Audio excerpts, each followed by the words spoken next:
साक्षात भागवत स्वरूप परम भागवत श्री गुरुदेवના ચરણોમાં અનંતાનંત આશીર્વાદ રૂપ બની તો એ બે શ્લોકનું ગાન કરી ગુરુદેવના ચરણોમાં શ્લોક અર્પણ કરીએ. સત્વમ અવધામ શાંતમ શાંતમ શાંતમ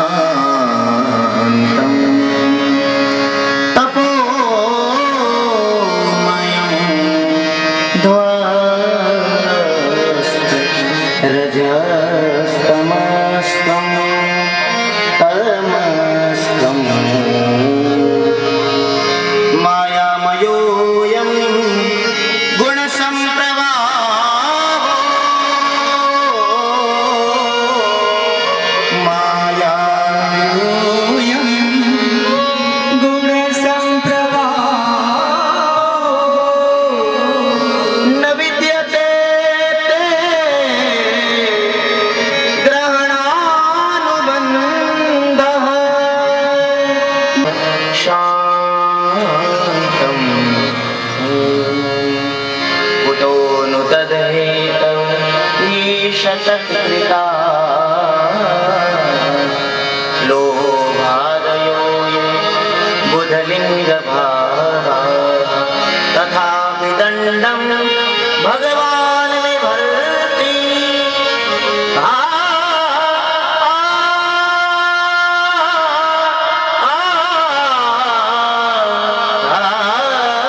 આજે સુંદર સ્તુતિ કરી. ચર્ચા કરતા હતા ભૈરવીના દેવ શિવ છે, માલકંસ રાગના દેવ વિષ્ણુ છે, દુર્ગા રાગના દેવ જગદંબા છે, એમ ભૂપાલીના દેવ ઇન્દ્ર છે. ઇન્દ્ર મહારાજ પોતે ગદગદ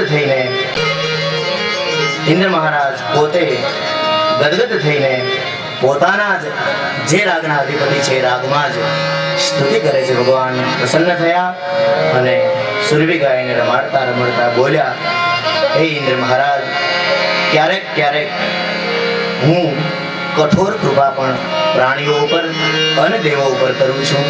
તમ ભ્રંશયામિ સંપદ્ભેહ યસ્ય ચેચ્છામ્યનુગ્રહમ. કોઈ પ્રાણીઓ ઉપર કૃપા કરવાની દ્રષ્ટિથી ક્યારેક એને સંપત્તિથી રહિત કરીને પણ એના ઉપર કૃપા કરું છું. કાલની કથામાં આપણે ચર્ચા કરતા હતા કે બાળક ચાકુથી છુરીથી રમવાની કામના કરે, રમવા માટે થઈને માગે, લઈ લઈએ તો રડે પણ ખરો, પણ તોય માં એને છુરીથી રમવા ના આપે. કેમ કે બાળકનું હિત કેમાં છે એ બાળક કરતા બાળકની માં વધારે જાણે છે. અને એટલે હરિગુરુની ઈચ્છામાં જ પોતાની ઈચ્છા ભેળવી અને જે ચાલે એ જ સાચો સાધક, એ જ સાચો શિષ્ય અને